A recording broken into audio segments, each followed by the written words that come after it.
Evet, harika bir çantayla geldim. Hepiniz kanalıma hoş geldiniz.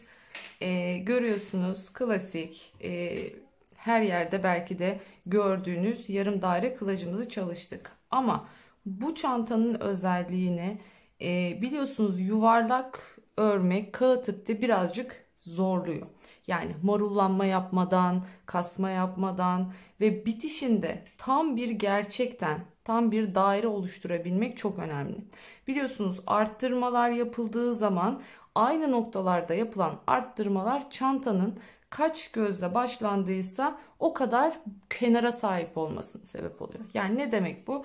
6, mesela 6 ile başladın, altıgen çıkıyor. İşte 8 ile başladın, sekizgen çıkıyor. Bunun önüne geçmek için farklı bir arttırma yöntemi kullandım. Bunun tek tek detaylarını vereceğim. Yani başlangıçta kaçla başlıyoruz? Birinci sırada nasıl arttırdık? İkincide nasıl arttırdık? Üçte ne yaptık? Sonuna kadar hepsini size tek tek vereceğim.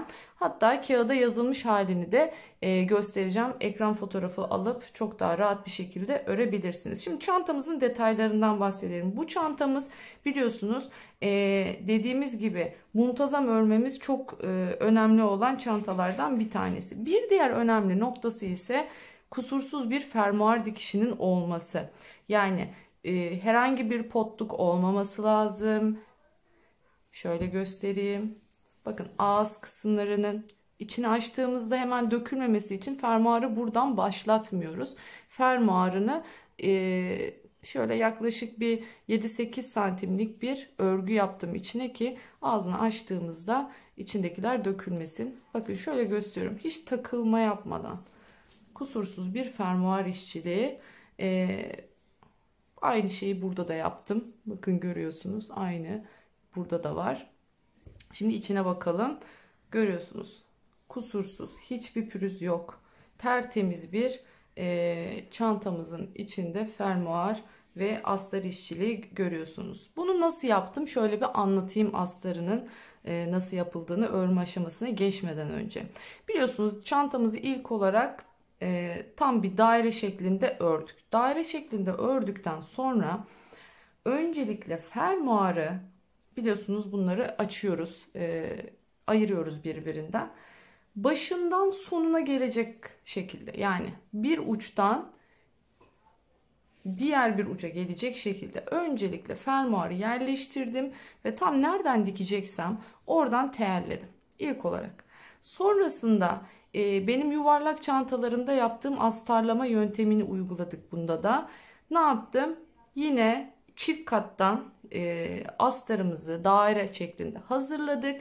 Cebini yerleştirdik. İşte markamız varsa etiketimizi diktik. Sonrasında hala daire şeklindeyken, çantamız açıkken ne yaptım? Bunu makineyle çantaya tutturdum. Burada neye dikkat ediyorduk? İç ipimizin, yani üst ipimizin astar renginde, makinenin altına taktığımız alt ipimizin ise hasır renginde, yani çantamızın renginde olmasına dikkat ettik. Sonra tam bir daire şeklinde astarlamamızı yaptıktan sonra bir kenarında küçük bir boşluk bıraktım. Daha sonra oradan ne yaptım? Fermuarımı geçirdim. Fermuarımı geçirdikten sonra iki tane küçük, şöyle göstereyim, 3 sık iğneli git gel yaparaktan istediğim yüksekliğe gelinceye kadar ördüm ve bu parçayı hem çantamıza hem de aynı zamanda şu noktada da fermuarımıza sabitledim. Böylece hem fermuarın burasını gizlemiş olduk, hem de aynı zamanda dediğim gibi açtığımızda böyle içinden dökülmesini engelleyecek bir alan oluşturmuş olduk. İç tertemiz, yani şuralarını da görebiliyor musunuz bilmiyorum. Yani herhangi bir şekilde şu iç noktalarında da, kameraya bakayım gözükmüyor mu? Herhangi bir hiçbir tam böyle profesyonel hazır bir çanta yaptık. Tabi aslında hasır çantaların en büyük dezavantajları ne? Hazır giyimde aldığınızda bir kere örgüler inanılmaz salaş yapılıyor. Yani çift kat iplerden koca koca tığlarla salaş bir örgü. İç astarlamaları özensiz. Gerçekten markalara verilen o binlerce liralara yazık diyorum. İnanın hanımlar bu işi çok daha iyi yapıyor. Evde satış yapanlar çok daha ince. Gerçekten şunu örene kadar canım çıktı. Tam 38 santim kocaman bir daire yapıyorsunuz ve bunu 3 numara tığla sık iğneyle yaptım. İçinden ip yürütmedim hiçbir şekilde. Tamamen bu şekilde hazırladım. Ama bunu bir hazırdan almış olsaydınız muhtemelen 6 milimlik bir tığla kabaca örülmüş bir çanta olacaktı. Aynı zamanda astarlamalarını da kendi orijinal deri çantaları gibi ne yazık ki astarlamıyorlar. O yüzden özellikle hasır çanta tercih edecekseniz ya bunu gerçekten ben yaparım diyorsanız kendiniz yapın ya da bu işi kendi hakkıyla yapan evde işçiliği iyi olan kişilerden alın derim. İnanın gerçekten gerek yok o kadar paraları o işçiliğe vermeye diyorum. Ve şimdi tek tek arttırma göz sayılarını vermeye başlıyorum. Evet, başlıyorum anlatmaya. Şimdi birinci sıramızda ilk önce sihirli halka ile başlıyoruz. Sihirli halkamızın üzerine 8 tane sık iğnemizi yaptık ve geçiyoruz ikinci sıraya. İkinci sırada her bir sık iğnemizi çift bataraktan 8 tanesini de çiftliyoruz. Geldik üçüncü sıraya. Üçüncü sırada bir tek bir çift, bir tek bir çift yaparaktan üçüncü sırayı tamamlıyoruz. Şimdi dördüncü sıraya geldiğimizde bahsettiğim teknikten bahsedeceğim şimdi size. Nasıl? Tam yuvarlak. Ben daha önce amigurumi yaparken de bebeklerin kafalarını bu yöntemle yapıyordum. Böylece bebek tam yuvarlak bir kafaya sahip oluyordu. Bu yöntemimiz şu. Tekli sık iğne sayılarımızda normal, klasik. Yani mesela işte bir tek bir çift, işte 3 tek bir çift, 5 tek bir çift. Bunları normal bir şekilde örüyoruz. Ancak diyelim ki 4 tek bir çifte geldik. İşte 6 tek bir çifte geldik. İşte 8 tek bir çifte geldik. Bunlardan bölme yapacağız. Nasıl yapıyoruz bunu? Mesela şöyle söyleyeyim. Dördüncü sıramızı yapıyorduk ya. Dördüncü sıramızda normalde ne yapacaktık? 2 tek bir çift yapacaktık. Ama 2 tek bir çift yaparsam hep çiftler üst üste gelecek. Üst üste dediğimiz zaman da bu ister istemez sekizgen bir çantaya dönüşecek. Bunu önlemek için ne yapıyorum? Dördüncü sırada. Önce bir tek bir çift yapıyorum. Sonrasında klasik devam ediyorum. 7 tane 2 tek bir çiftimi yapıyorum. Ve sonda bir tane ilmeğim kalacak. Onu da bir tek yapıp bitiriyorum. Bu arada sıra başınızı ya yer işaretleyici, tutturucu, işte çatal iğneniz varsa onunla yapabilirsiniz. Ben şöyle yapıyorum. Sihirli halkayı başladığımda bu çantanın boyuna yetecek kadar bir ip bırakıyorum ucunda. Ve her sırada onu bir arkaya bir öne, bir arkaya bir öne, bir arkaya bir öne alarak sıranın, yani bu toplamda 37 sıradan oluşuyor sık iğnelerimiz. 37 sıra boyunca bunu ileri geri alaraktan yerimi hiç kaybetmemiş oluyorum, başlangıç yerimi. Şimdi 5. sıraya geldiğimizde biliyorsunuz 3 tek bir çift bölümündeyiz. Bunu normal 3 tek bir çift, 3 tek bir çift diye 8 kere tekrarlayarak bitiriyoruz. 6'ya geldiğimizde bakın yine çifte geldik. Yani 4 tek bir çift kısmına geldik ya. Ne yapıyorum? 4'ün yarısını. Önce 2 tek bir çift yapıyorum. Sonra yine 7 kere 4 tek bir çift yapıyorum. En son 2 tane ilmeğim kalıyor. Hani başlangıçta çünkü 2 tek bir çiftle başladığım için o 2 ilmeğimi de ne yapıyorum? En son örüyorum. 7. sıraya geldiğimde 1, 2, 3, 4, 5, 6, 7. Yani şurada hiç arttırma, eksil hiçbir şey yapmıyorum. Dümdüz sık iğnelerimi örüyorum. 8'e geldim. Şimdi 5 tek bir çiftte kalmıştım. Klasik tek sayı olduğu için 5. Ne yapıyorum? 8 kere 5 tek bir çift, 5 tek bir çift diye sıra sonuna geliyorum.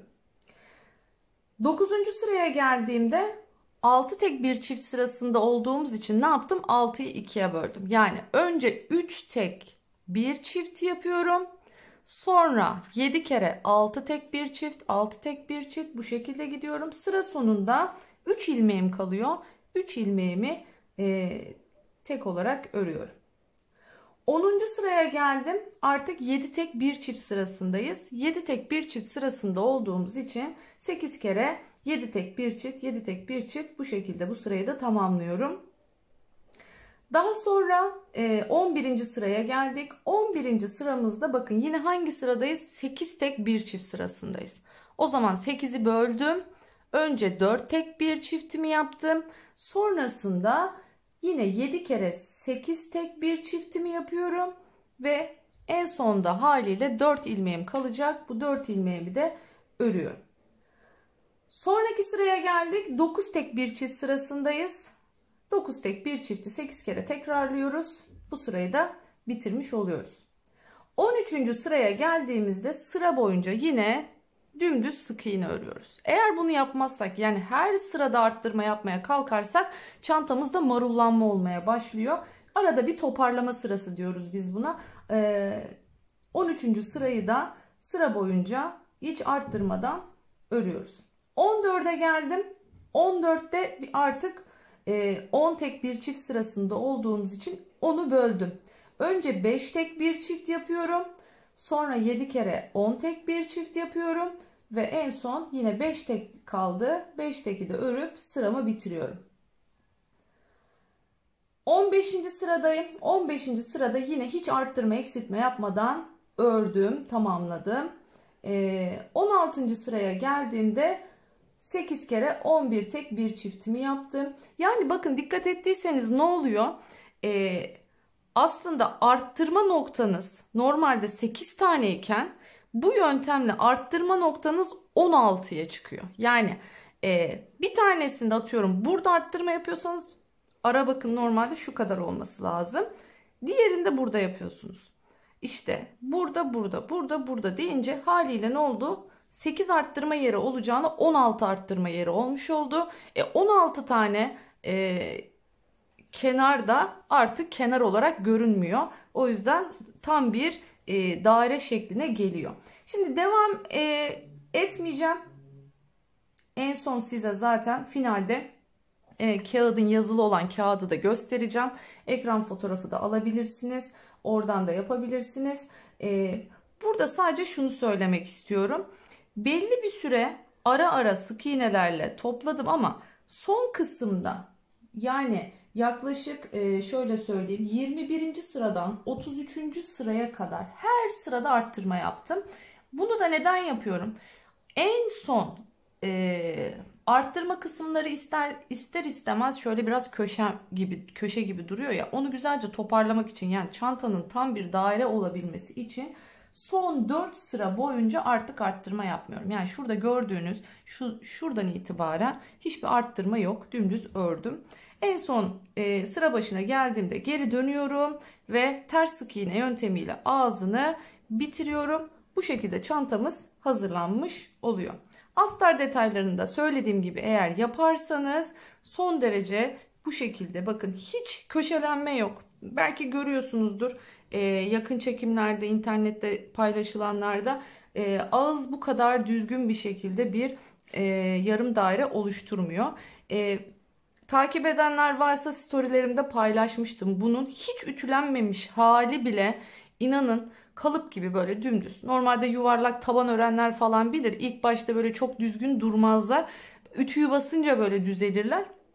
Ama söylediğim tarifle yaparsanız çantanızı zaten tabanı ördüğünüzde, tabi ara ara el ütüsüyle düzenlemeyi unutmayın. Kağıt ip çünkü örerken biraz el ütüsü istiyor. Düzelte örerseniz bu şekilde kusursuz bir yarım daire kılaç elde etmiş olursunuz. Yine anlamadığınız, takıldığınız, zorlandığınız kısımlar olursa yorumlara bekliyorum. Yorumlardan yine yardımcı olmaya çalışacağım. Güzel günlerde kullansın sahibi diyoruz. Şöyle son kez de göstereyim. Gerçekten ben de bayıldım. İnanın kendime çanta örecek zaman bulamıyorum. Ama bunun özellikle hem hasır renginden hem de siyah renginden kendime örmeyi düşünüyorum. Çünkü çok şık oldu. Yaz akşamlarında hani hem bir çanta bu kadar spor hem bu kadar nasıl şık olabilir? Gerçekten çok tarz bir çanta. Elinizde de çok güzel duruyor. İstenirse elcikte takılabilir. Hani elcikle kullanmak isteyenler. Ama biz bu şekilde tercih ettik. Çok da güzel oldu. Umarım siz de beğenirsiniz. Benim tarifimle örersiniz. Ve bana gönderip Instagram'da etiketleyip paylaşmayı unutmayın diyorum. Şu şekilde şimdi biraz daha yakınlaştırayım. Ekran görüntüsü alabilmeniz için. Şurada tekniklerini de söyledim. SH sihirli halkayı, X'lerimiz sık iğneyi, V'lerimiz de arttırmayı temsil ediyor. Ekran görüntüsünü de alabilirsiniz bu sayede. Umarım beğenmişsinizdir. Faydalı bir video olmuştur. Görüşmek üzere. Kendinize iyi bakın.